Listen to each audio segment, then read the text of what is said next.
Di sebuah hutan yang lebat, tinggallah seekor kura-kura yang sangat lelah.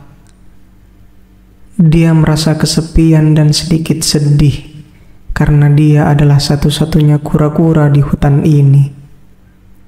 Suatu hari, dia memutuskan untuk pergi mencari teman. Dia mengambil langkah perlahan-lahan, mengelilingi hutan dan di antara pohon-pohon yang rindang.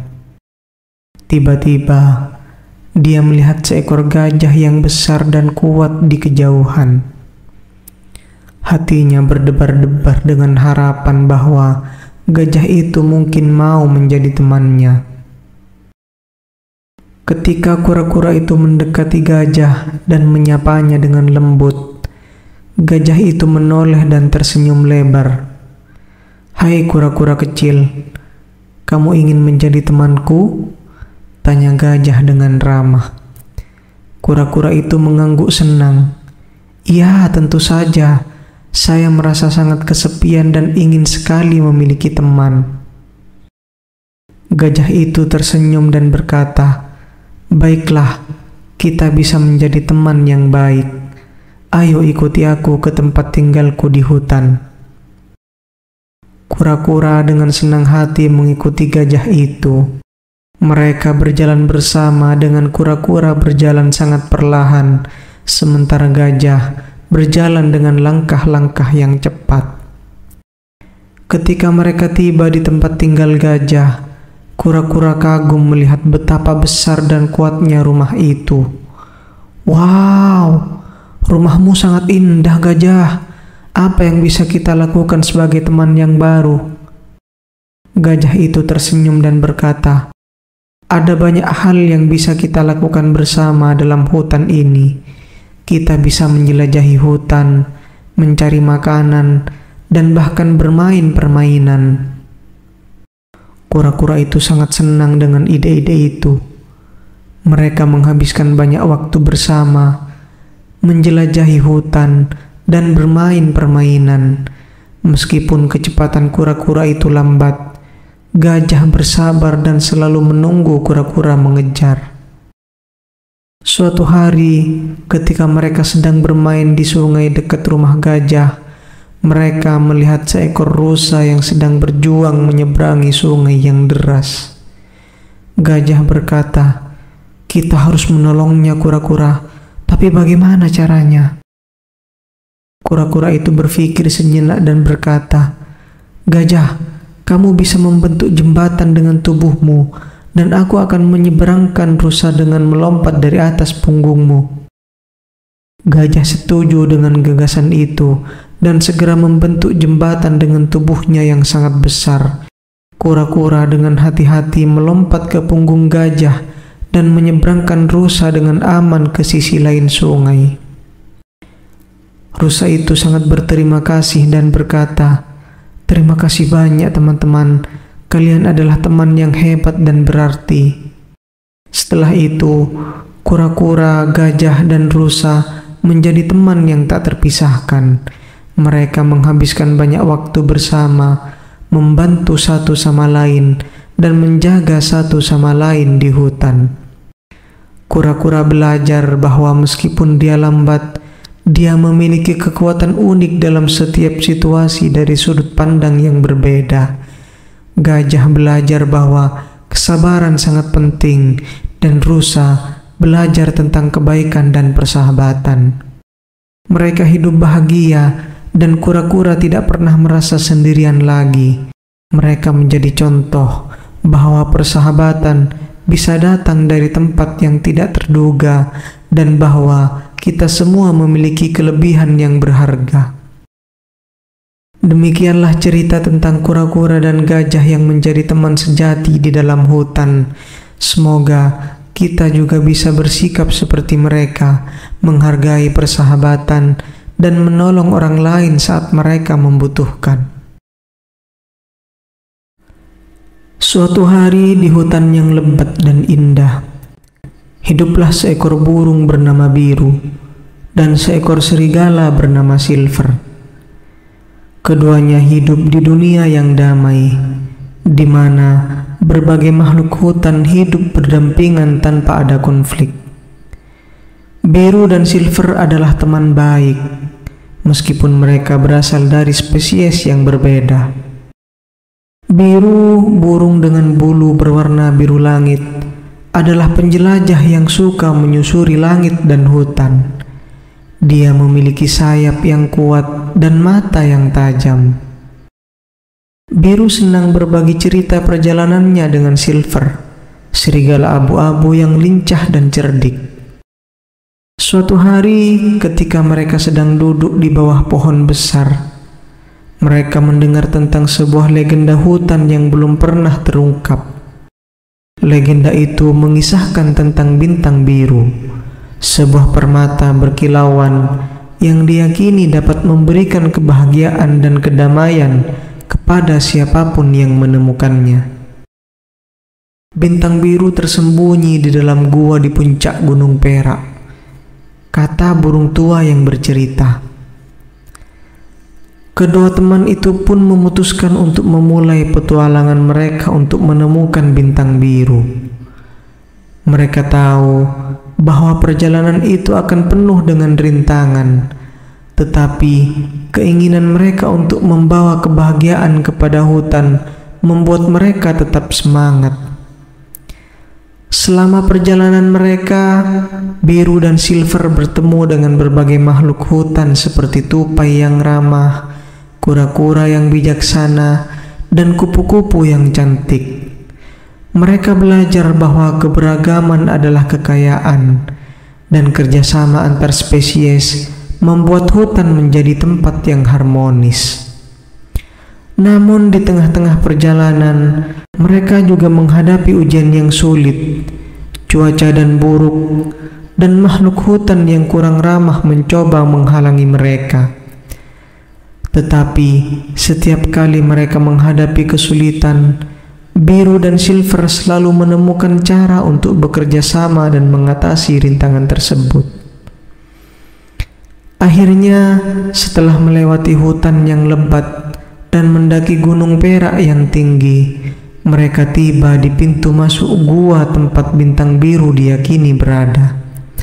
Namun, di depan pintu gua, mereka dihadapkan pada serigala hitam besar yang menjaga pintu tersebut. Serigala hitam itu, yang disebut dengan Shadow, menolak memberikan izin kepada biru dan silver untuk masuk. Dia mengatakan bahwa bintang biru adalah harta yang hanya harus dimiliki oleh serigala, bukan burung. Tetapi dengan bijaksana, Silver berbicara kepada Shadow, menceritakan perjalanan mereka dan menunjukkan bahwa keberagaman dan persahabatan adalah kekuatan yang sebenarnya. Shadow tergerak oleh kata-kata dan tekad mereka, akhirnya mengizinkan mereka masuk ke dalam gua. Di dalam gua yang gelap, mereka menemukan bintang biru yang berkilauan. Begitu mereka menyentuh permata itu, secercah cahaya biru melingkupi mereka. Bintang biru memberikan kebahagiaan dan kedamaian kepada hutan, membuatnya lebih indah dan damai. Biru dan Silver kembali ke hutan sebagai pahlawan, membawa cerita petualangan mereka dan membuktikan bahwa keberagaman dan persahabatan dapat mengatasi segala rintangan. Hutan pun menjadi tempat yang lebih indah, di mana semua makhluk hidup bersama dengan harmonis dan saling mendukung. Dari hari itu, legenda tentang biru dan silver menjadi inspirasi bagi semua makhluk hutan, mengajarkan bahwa kerjasama dan persahabatan dapat mengatasi segala hal, dan keberagaman adalah kekuatan yang membuat dunia menjadi lebih kaya. Dahulu kala di tepi sebuah danau yang tenang dan subur, terdapat sebuah padang lumut, di mana kodok-kodok kecil bermain dan bersenandung bahagia di bawah sinar matahari yang lembut. Di tengah-tengah kodok-kodok tersebut ada seekor kodok muda yang bernama Kobi. Kobi adalah kodok yang ceria, senang melompat dari satu daun teratai ke daun teratai lainnya, dan sangat dicintai oleh kawan-kawannya. Namun, di bagian lain dari danau yang sama, hiduplah seekor ular besar yang tua dan bijaksana bernama Bolar. Bolar tidak suka kebisingan dan sering merasa terganggu oleh kegembiraan kodok-kodok itu, terutama melompat-lompatnya Kobi yang ceria. Suatu hari, Bolar memutuskan untuk mengajarkan pelajaran kepada kodok-kodok berisik tersebut. Bolar mendekati padang lumut dengan sangat perlahan, tidak terdengar oleh kodok-kodok yang sedang asik bermain. Dia melingkar dan mendesis, sampai Kobi yang tidak menyadari bahaya melompat tepat ke hadapan Bolar. "Oh, kodok kecil," bisik Bolar dengan suaranya yang mendalam. "Apakah engkau tidak tahu cuaca hari ini terlalu cerah untuk melompat-lompat tanpa perhatian?" Kobi yang terkejut dan takut tidak bisa bergerak atau bersuara. Dia belum pernah melihat ular sebesar dan seberbahaya Bolar. Kami hanya bermain, Tuan Ular." Akhirnya Kobi menjawab, suaranya bergetar. "Aku mengerti, tetapi dunia tidak selalu seindah padang lumut ini," lanjut Bolar. "Bahaya mengintai di setiap bayangan, dan makhluk seperti aku bisa dengan mudah menjadikan makhluk kecil seperti engkau santapanku." Kobi yang merasa hikmat di hati Bolar berkata, "Jika engkau mengajarkan kepadaku cara menghadapi dunia yang bahaya itu, maka aku yakin semua kodok akan mendengarkan perkataanmu dan belajar untuk lebih berhati-hati." Bolar terdiam sejenak, menimbang-nimbang kata-kata Kobi yang penuh kejujuran tersebut. Akhirnya, ia mengangguk perlahan, memutuskan untuk membagikan hikmahnya. Selama beberapa hari berikutnya, Bolar mengajarkan kodok-kodok cara mendeteksi bahaya, mengenali tanah yang berbahaya untuk diinjak, dan cara bersembunyi dari pemangsa. Kobi menjadi murid yang penuh semangat, menyebarkan ilmu yang dipelajarinya ke teman-temannya dan menyelamatkan banyak kodok dari nasib buruk. Berkat Bolar, komunitas kodok menjadi lebih bijaksana dan hati-hati, sementara masih menikmati keceriaan alam mereka. Sedangkan Bolar, meski masih menyukai kesendirian, kini merasa sebuah kehangatan di hatinya, mengetahui bahwa dia telah membuat sebuah perbedaan yang positif di dalam komunitas kecil makhluk yang sebelumnya ia anggap hanya sebagai gangguan. Kobi dan Bolar, sang kodok dan ular itu, selalu mengingat pertemuan mereka dengan perasaan rasa syukur. Dan dari hari itu, danau yang subur itu tidak hanya dipenuhi oleh tawa kodok-kodok, melainkan juga oleh rasa saling menghormati dan kebijaksanaan yang dibawa oleh persahabatan yang tidak terduga. Dan begitulah padang lumut dan danau tetap menjadi tempat di mana cerita tentang persahabatan, kecerdasan, dan keseimbangan kehidupan terus bergema.